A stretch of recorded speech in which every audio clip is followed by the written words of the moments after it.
ನಮಸ್ತೆ ವೀಕ್ಷಕರೇ, ಋತು ರುಚಿ ಚಾನಲ್ಗೆ ಸ್ವಾಗತ. ನಾವಿವತ್ತು ಮಾಡ್ತಾ ಇದ್ದೀವಿ ಸೌತೆಕಾಯಿ ಪಚಡಿ ಅಥವಾ ಸೌತೆಕಾಯಿ ಪಲ್ಯ. ನೋಡಿ, ಈ ರೀತಿ ಚಿಕ್ಕ ಚಿಕ್ಕದಾಗಿ ಕೊಚ್ಕೋಬೇಕು. ಸೌತೆಕಾಯಿನ ಒಂದು 4 ತೊಗೊಂಡಿದ್ದೀನಿ ನಾನು. ಈರುಳ್ಳಿ 2 ಚಿಕ್ಕ ತೊಗೊಂಡಿದ್ದೀನಿ, ಕರಿಬೇವು, ಹಸಿಮೆಣಸಿನ್ಕಾಯಿ, ಕೊತ್ತಂಬರಿ ಸೊಪ್ಪು, ಅರಿಶಿನ ಪುಡಿ, ಸ್ವಲ್ಪ ಉಪ್ಪು, ಇದು 1 ಟೇಬಲ್ ಸ್ಪೂನ್ ಕುಶಾಣಿ ಪುಡಿ ತೊಗೊಂಡಿದ್ದೀನಿ, ಹಾಗೂ ಸಾಂಬಾರು ಪೌಡ್ರ್ ತೊಗೊಂಡಿದ್ದೀನಿ 1 ಟೇಬಲ್ ಸ್ಪೂನ್ ಒಂದು ಸಾಂಬಾರು ಪೌಡ್ರ್ ತೊಗೊಂಡಿದ್ದೀನಿ.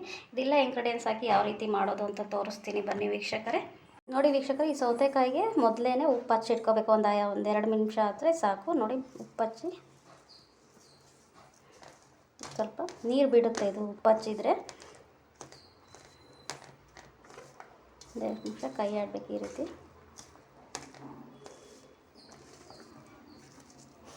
ಆಮೇಲೆ ಸ್ವಲ್ಪ ಉಪ್ಪು ಕಡಿಮೆ ಹಾಕಿದರೆ ನಡೀತೆ. ಟೇಸ್ಟ್ ನೋಡಿ ಹಾಕ್ಕೋಬೇಕು ಉಪ್ಪು. ಈಗ ಇದರಲ್ಲೇ ಉಪ್ಪು ಆ್ಯಡ್ ಮಾಡಿರ್ತೀವಲ್ಲ, ಆಮೇಲೆ ಸ್ವಲ್ಪ ಟೇಸ್ಟ್ ನೋಡಿ ಹಾಕ್ಕೋಬೇಕು. ನೋಡಿ ನೀರು ಹೆಂಗೆ ಬಿಡ್ಕೊಳ್ತಾ ಇದೆ. ಒಂದು 2 ನಿಮಿಷ ಅಥವಾ 3 ನಿಮಿಷಕ್ಕೆ ನೀರು ಬಿಡ್ಕೊಳ್ಳುತ್ತೆ.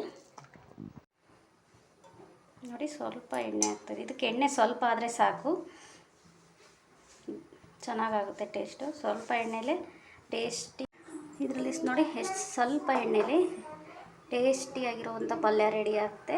ನೋಡಿ ಎಣ್ಣೆ ಕಾದಿದೆ. ಸ್ವಲ್ಪ ಸಾಸಿವೆ, ಸ್ವಲ್ಪ ಜೀರಿಗೆ ಹಾಕ್ತಾಯಿದ್ದೀನಿ. ನೋಡಿ, ಹಸಿಮೆಣಸಿನ್ಕಾಯಿ ಹಾಕ್ಕೋಬೇಕಾಗುತ್ತೆ. ಹಸಿಮೆಣಸಿನ್ಕಾಯಿ ಚೆನ್ನಾಗಿ ಫ್ರೈ ಆದರೆ ಟೇಸ್ಟ್ ಚೆನ್ನಾಗಿ ಬರುತ್ತೆ.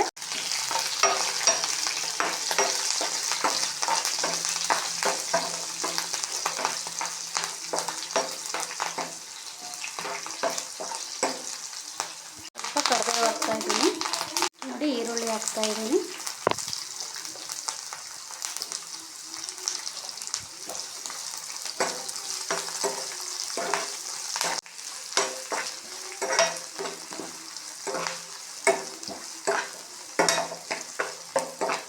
ನಾವು ಆಗಲೇ ಉಪ್ಪು ಹಚ್ಚಿಟ್ಟಿದ್ವಲ್ಲ, ನೀರು ಬಿಟ್ಕೊಳ್ತಾ ಇದೆ. ಇದನ್ನು ನಾವು ಈ ರೀತಿ ಹಿಂಡಬೇಕಾಗುತ್ತೆ. ನೋಡಿ, ಈ ರೀತಿ ಹಿಂಡಿದ್ದೀನಿ. ಉಪ್ಪು ಹಚ್ಚಿರೋದನ್ನ ಈಗ ಆ್ಯಡ್ ಮಾಡ್ತಾ ಇದ್ದೀನಿ. ನೋಡಿ, ಈ ರೀತಿ ಎಲ್ಲದನ್ನು ಹಿಂಡಿ ಹಾಕಬೇಕು. ನೋಡಿ ಎಷ್ಟು ನೀರು ಬಂದಿದೆ. ಇದರಲ್ಲಿ ಮಿಕ್ಸ್ ಮಾಡ್ಕೊಳ್ಳೋಣ. ನಾನು ಇದು ಜಾಸ್ತಿ ಬೇಯೋದೇನು ಬೇಡ, ಸ್ವಲ್ಪ ಬೆಂದ್ರೇ ಸಾಕು. ಜಾಸ್ತಿ ಬೆಂದರೆ ಟೇಸ್ಟ್ ಚೆನ್ನಾಗಿರಲ್ಲ.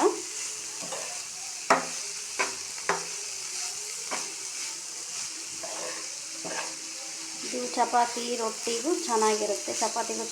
ರೊಟ್ಟಿಗೂ ಚೆನ್ನಾಗಿರುತ್ತೆ. ಟೇಸ್ಟಿಯಾಗಿರುತ್ತೆ, ಹೆಲ್ದಿಯಾಗೂ ಇರುತ್ತೆ. 2 ನಿಮಿಷ ಈ ರೀತಿ ಬಾಡಿಸ್ಕೋಬೇಕಷ್ಟೆ.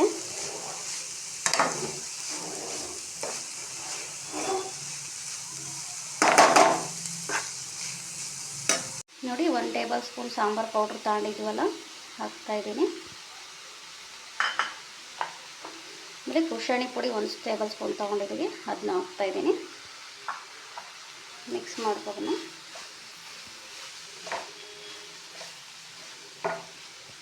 ತುಂಬ ಹೆಲ್ದಿಯಾಗಿರುತ್ತೆ, ಟೇಸ್ಟಿಯಾಗಿರುತ್ತೆ. ನೋಡಿ, ಟ್ರೈ ಮಾಡಿ. ಹೊಸ ರುಚಿ ಇದು. ಸಣ್ಣ ಮಕ್ಕಳಿಗೂ ಇಷ್ಟ ಆಗುತ್ತೆ, ದೊಡ್ಡವ್ರಿಗೂ ಇಷ್ಟ ಆಗುತ್ತೆ. ಲಂಚ್ ಬಾಕ್ಸಿಗೆ ಬೆಸ್ಟ್ ರೆಸಿಪಿ ಅಂತ ಹೇಳ್ಬೋದು. ಇದನ್ನ ಸ್ವಲ್ಪ ಅರಿಶಿನ ಪುಡಿನ ಆ್ಯಡ್ ಮಾಡ್ತಾಯಿದ್ದೀನಿ. ನೋಡಿ, ಅರಿಶಿನ ಪುಡಿ ಹಾಕೋದ್ರಿಂದ ಕಲರ್ ಚೆನ್ನಾಗಿ ಬರುತ್ತೆ. ಅಂದರೆ ಶೀತ ಏನೂ ಆಗೋದಿಲ್ಲ ಅರಿಶಿನ ಪುಡಿ ಹಾಕೋದ್ರಿಂದ. ನಾವು ಮೊದಲೇ ಉಪ್ಪು ಹಾಕಿದ್ವಿ. ಇದಕ್ಕೆ ಉಪ್ಪು ಹಾಕಿ ಹಿಂಡಿದ್ರಿಂದ ಟೇಸ್ಟ್ ನೋಡಿಕೊಂಡು ನಿಮ್ಗೆ ಎಷ್ಟು ಬೇಕೋ ಉಪ್ಪು ಅಷ್ಟು ಹಾಕ್ಕೋಬೋದು.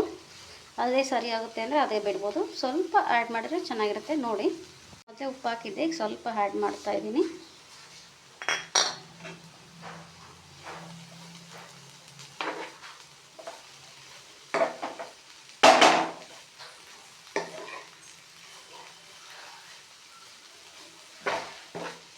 ಈ ರೀತಿ ಒಂದು 2 ನಿಮಿಷ, ಒಂದು 5 ನಿಮಿಷದಲ್ಲೇ ಆಗುತ್ತೆ ಇದು ಪಲ್ಯ. ನೋಡಿ ಯಾವ ರೀತಿ ಕಲರ್ಫುಲ್ಲಾಗಿದೆ ಅಂತ. ರೆಡಿಯಾಗಿದೆ. ಲಾಸ್ಟಲ್ಲಿ ಇದಕ್ಕೆ ಕೊತ್ತಂಬರಿ ಸೊಪ್ಪು ಹಾಕ್ತಾಯಿದ್ದೀನಿ.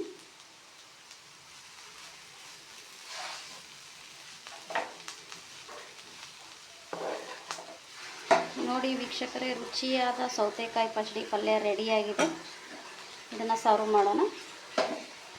ನೋಡಿ ವೀಕ್ಷಕರೇ, ಸೌತೆಕಾಯಿ ಪಚ್ಚಡಿ ರೆಡಿಯಾಗಿದೆ. ಇದನ್ನು ನಾವು ಚಪಾತಿ ಜೊತೆಗೆ ಅಂದರೆ ಚೆನ್ನಾಗಿರುತ್ತೆ. ನೋಡಿ ಯಾವ ರೀತಿ ಬಂದಿದೆ ಅಂತ. ಇದೇ ರೀತಿ ಹೆಚ್ಚಿನ ವಿಡಿಯೋಗಳಿಗೆ ನಮ್ಮ ಚಾನಲ್ನ ಸಬ್ಸ್ಕ್ರೈಬ್ ಮಾಡಿ. ಋತು ರುಚಿ ಚಾನಲ್. Thank you.